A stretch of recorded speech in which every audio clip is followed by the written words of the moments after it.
cars. I'm stopping along the way. I don't know, I'm a couple hours away from home now, I guess.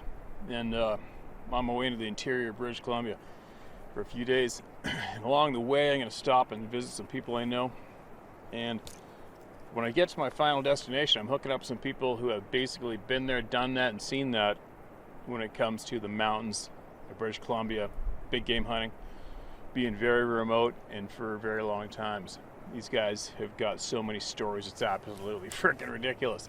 Now, I do know that one of the friends of mine I'm meeting up with, he found Sasquatch tracks before. And I don't know if they're going to be big on possibly setting up the camera around the fire and having beers and letting it rip or not. The other guy that's coming, I don't know, maybe not. He's president of a conservation club who I'm having a meeting with, was the main motive of the trip. We'll see. I'll feel them out. I'll feel it out and see if I can get them to crack open a fire outside, and we'll sit around and we'll just bullshit about what we know, what we've done and where we've been, and some crazy stories. And I think that'd be quite interesting. I haven't done that for a little while. You've only done that twice, right?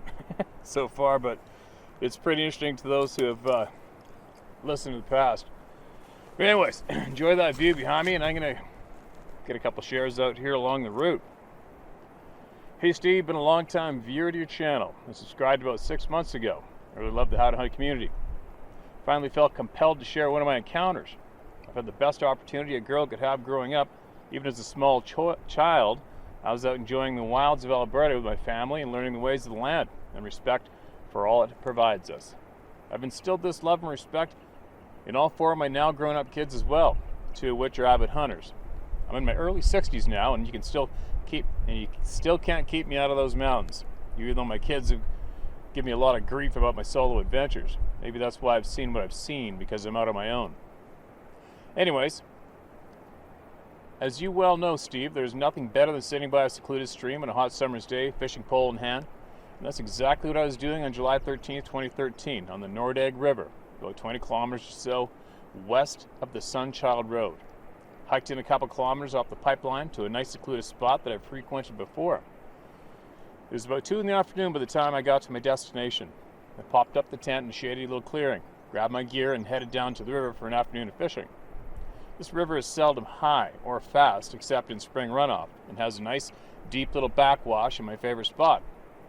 I was probably fishing for about 45 minutes and had already caught a little goldeye, which I released, and 2 nice-sized Rocky Mountain whitefish, which I intended for my supper. I was just getting ready to call it an early day because of the heat when I heard an owl call out in a large spruce tree just up the bank behind me. I turned to look at the owl, thinking it's kind of odd to hear one at this time of day, when I hear this hell of a racket coming from the top of the riverbank about maybe 50 feet just downstream from where I am. Trees are swaying and snapping just like when a huge bull moose is in full tilt the run. When out of the bushes comes about a 3 to 4 year old cinnamon-colored grizzly, bawling like someone lit him on fire. He half slid, half rolled down that bank, regained his footing when he hit the water, and kept going as fast as he could across that river and up the bank on the other side, bawling all the way, and disappeared into the trees. Now I'm expecting another one, grizzly bear that is, to come bursting out hot on the tail of the first one, but what came out of the tree line was not a bear of any kind. I was front row witnessing a very large and very pissed off, hairy man, clutching about a 3 to 4 inch around, maybe 3.5 foot long, broken off poplar tree in his left hand. He stopped just short of the edge of the bank, raised his right hand above his eyebrows, probably to shade out the bright sun, and stared in the direction the bear had gone. His chest and shoulders were heaving up and down like he was almost out of breath.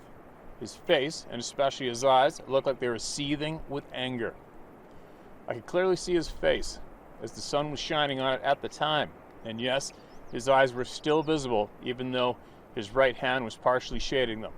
It was light brown in color, mostly hairless, except for the reddish-brown hair around his mouth and chin, and neck, and head. His arms were massive and muscular, as was his chest and legs. No hair on his hands, and light hair on his arms. A little longer on his legs.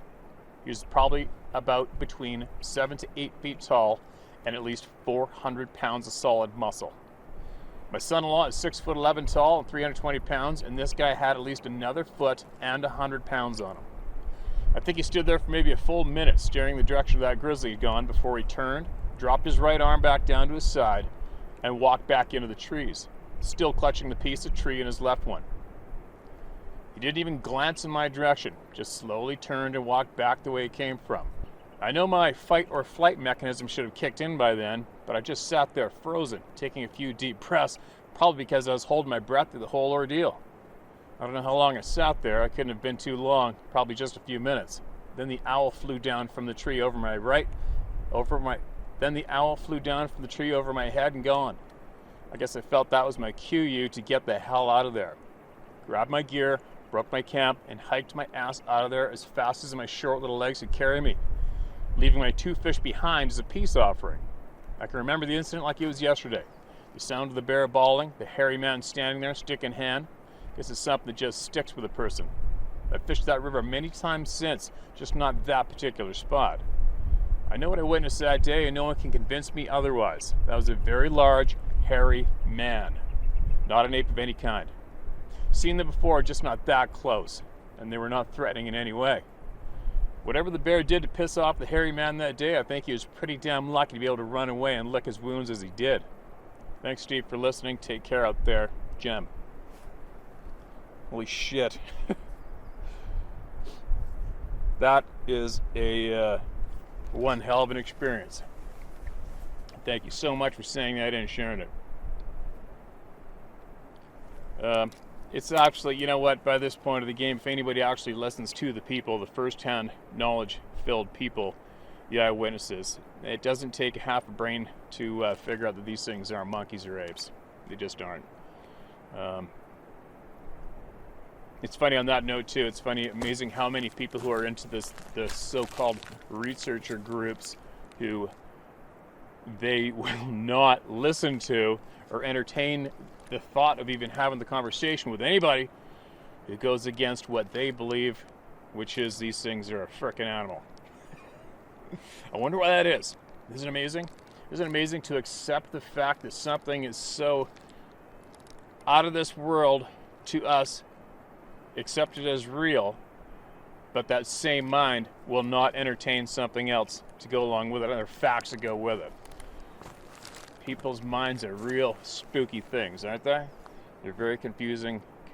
Humans are very confusing animals to watch and deal with. As far as the bears go, it's amazing that he had rage. I mean, I wonder if they just naturally have a natural raging look to their face, those the men, the males. Because you try to picture why something so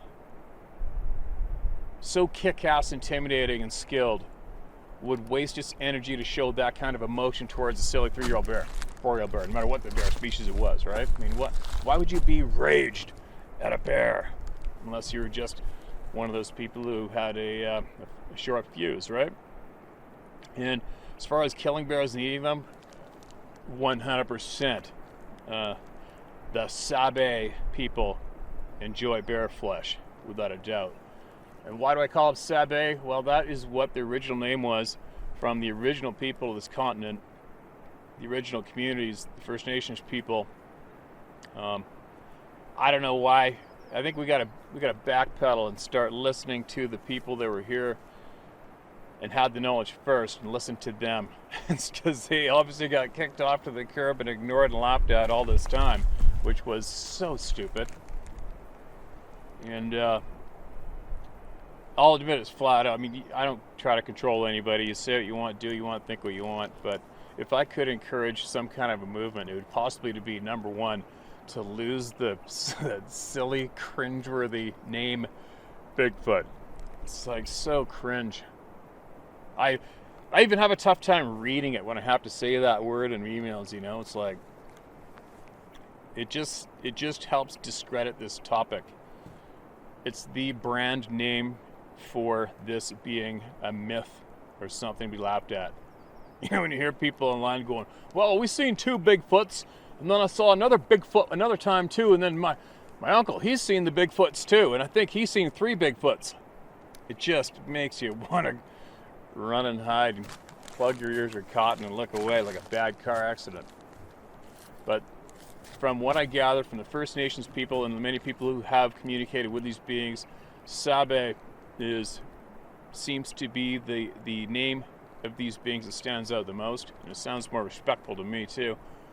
And I think it might be possibly a step in the right direction to gain more credibility for this topic, would be to lose the word Bigfoot and call these beings what their name is. I am definitely been swinging towards the fact that they are the Sabe people of the forest. And there's definitely more than just them out there, as we all know. But it's definitely not a bad start in the right direction, right? Start a bit of a movement to quit using that cringe-worthy words, Bigfoot. Getting on the bear thing. You know where I made that video, where I made that stand? Probably 10 years ago. That long straightaway. If you went down that long straightaway during the spring, it would basically be a guarantee you would see anywhere from 3 to 6 bears, either going across that road or feeding on the side. And as the years went by, I have noticed a drastic decline in the black bear numbers, just petering right out. And it's 100% not humans, although there is some human beings that have hunted. There is human beings that hunt bears there and other places. A friend of mine used to be the outfitter and guided bear hunts, and I guided for him. And there's just definitely not enough black bears harvested to even put a dent in the current population. But I've been watching them steadily decrease to the point I haven't seen one black bear on that long straight stretch in a handful of years now. And different various meadows, back corners of farmers' fields where you'll typically see a whole bunch of the damn things, or see them daily. You'll see the odd one, but it's not a guarantee to see 6 or 8 bears on the way into town, which is a 10-minute drive. You know, our community, the bears have just been depleting over the handful of years. And I'm just starting to get a little thought that something else might possibly be harvesting them. And if my gut's been screaming at me that thought for a few years, it's probably true.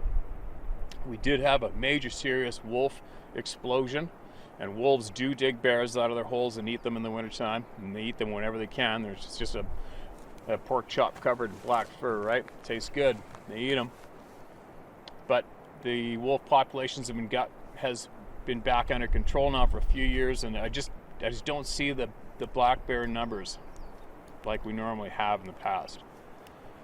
But getting back to the Sasquatch encounters grizzly bears, there was an account up in Alaska somewhere that I read about a while back where they could hear the racket. It might even have been in BC in one of the inlets. Whatever, it's a coastal grizzly bear, either way, on the side of the ocean. And they heard all hell going down in the middle of the night over the bank down by the beach, and went down later on. There was a big brown bear, grizzly bear, coastal grizzly, shredded, pulled apart and dead, and big human-like footprints around. So who knows? Maybe the Sabe people don't really like bears that much. I don't know. Who knows? But it seems to be a common read of expression where people see the large males of these beings, and so far I think it's basically about 100%, maybe 99.9% of the people that witness these things say the thing had a look on its face like it just hated them and wanted to kill them, you know. So, you know, you've heard that saying, resting bitch face, where some people just have a natural bitch look to them, or a natural miserable prick look to them, meanwhile they're not. Maybe that's the case, maybe it isn't, I don't know. But anyway, thanks for sending that one in. Absolutely appreciate it. Appreciate the time. And if you want, mail us back again and share the rest of your experiences, and see if you got any more knowledge you want to share with us, and would be muchly appreciated by myself and many other people.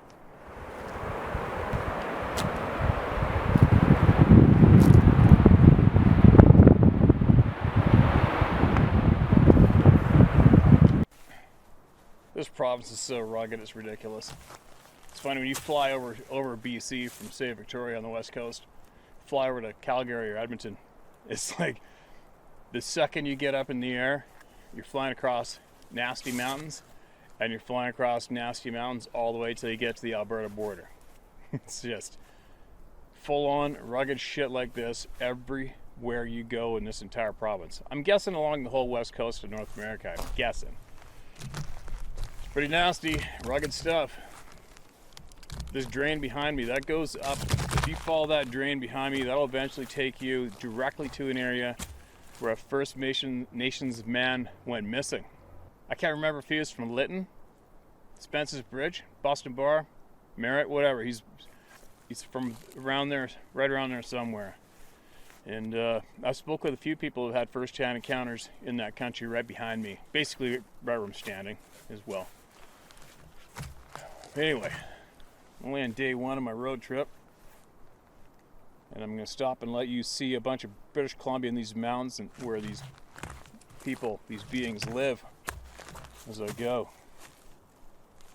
Dear Steve, sorry to hear about your horse Macaroni. I had a pony that lived to be 37 and 2 horses lived to be late 20s, so I know how attached you can become. Yeah, thanks for that. I appreciate that. My first encounter was October 1980. I was visiting my girlfriend who was on gymnastics scholarship at Western Carolina State University in North Carolina. This is my second visit, and I learned on my first visit that my girlfriend's injured teammates did not go to Saturday morning practice. My girlfriend would try to turn me and my car into a taxi service. I barely made it back to my college after my first visit because I had little gas and no money. I decided when she left for practice Saturday morning, I'd go walk one of the mountains that surround the school, which I did. I've been walking a little over an hour in some very clean woods compared to my woods that was family land. I heard what I thought was the first part of a bobwhite quail very close.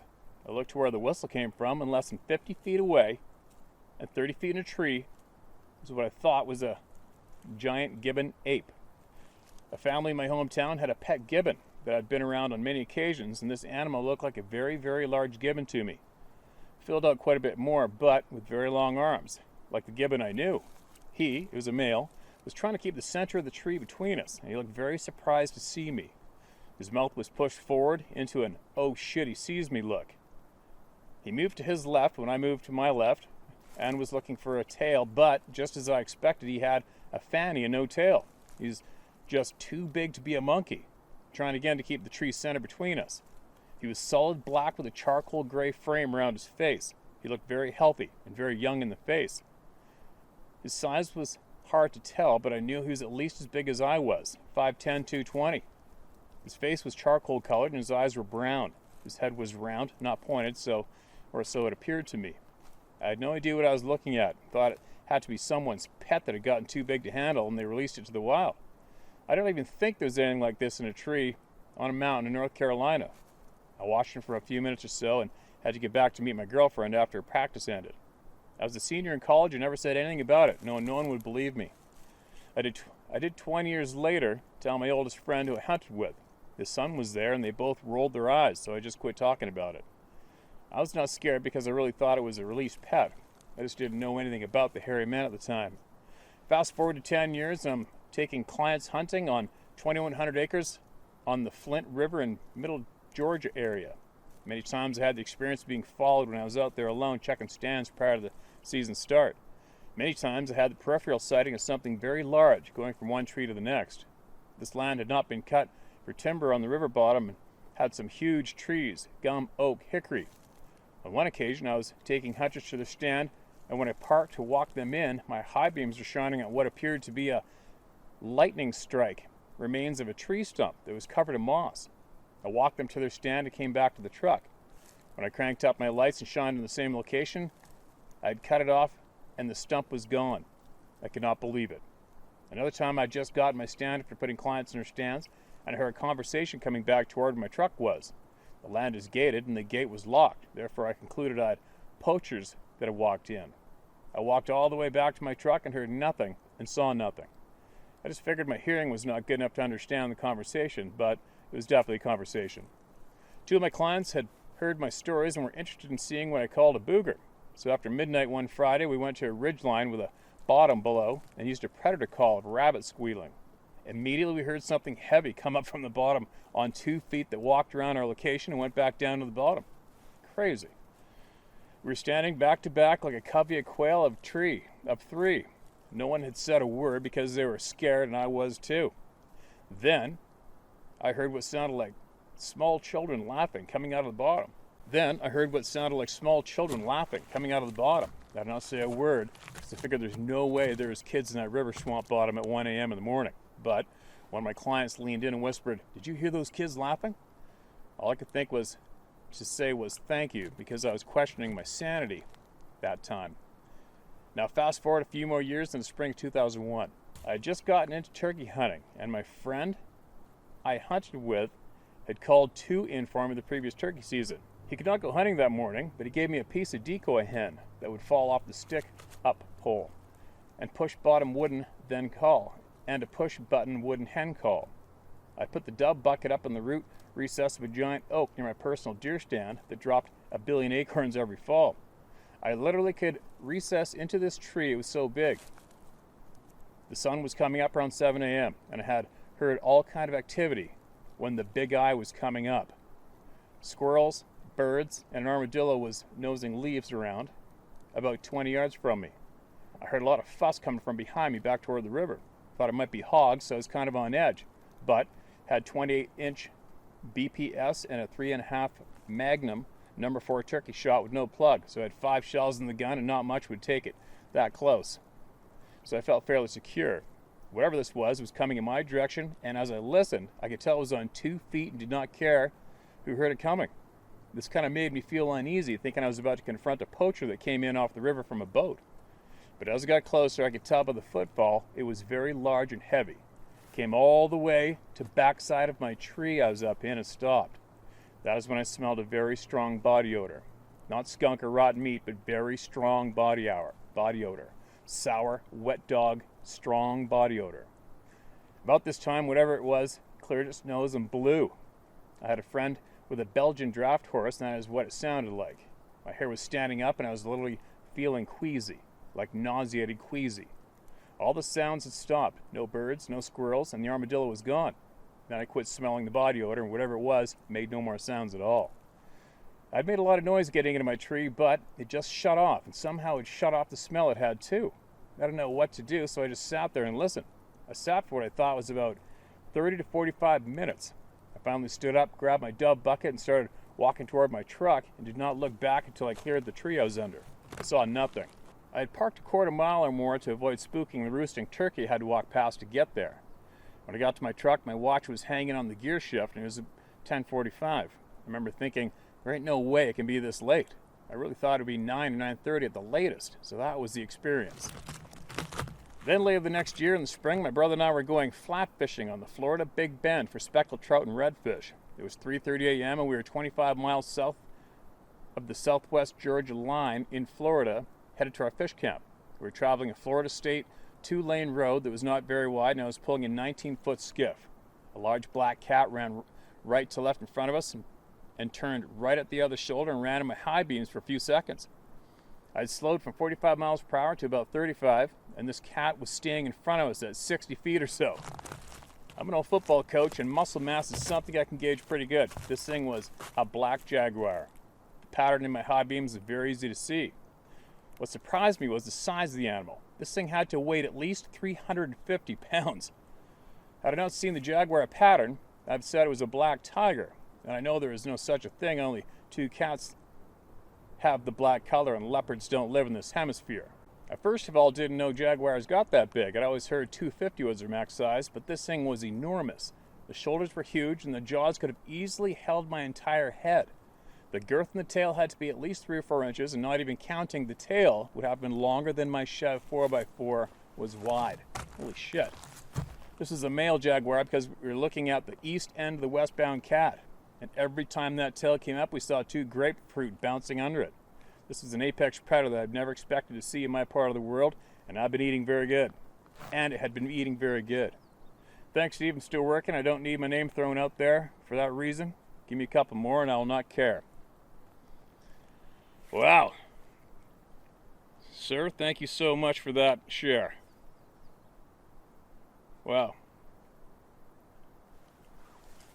That's a handful of experiences, and no doubt it sounds like you know exactly what you're talking about. And 350 for a cat. Whew. North America, that is a frickin' monster, man. I've seen some big cougars. You know, a big wolf is 130 pounds. 130 is a big wolf, believe it or not. See, the predators, natural predators, are typically very, very lean. And I do know there has been some 200-pound cougars recorded. I'm not intimately knowledge-filled of all the different ways submitted, the scales, weights. I'm not totally intimate with how many cats have been weighed in around 200 pounds, but I know there's been some. But you get a cougar that weighs 150 pounds. That's a big son of a bitch. So you try to picture something twice as big. That's African lion status going on, isn't it? It'd be pretty freaking unnerving having something like that laying in the shadows as you're hiking into your spot in the dark, wouldn't it? Wow. Crazy. If anybody else seen that same cat, make sure you email it in, all right? And tell us and share with us the details of where and when you saw that thing. I don't know about everybody else, but I know we got people from all over the world listening to this channel. I will guarantee you, if you are from the South and you are hearing about a 350-pound black cat, large cat running around where you hunt, where you and your kids go and play in the woods or camp, I'm sure you want to hear about it too, right? So, yeah, make sure you email us in with those, and we'll get it shared. But anyway, here I go. Onward with my road trip.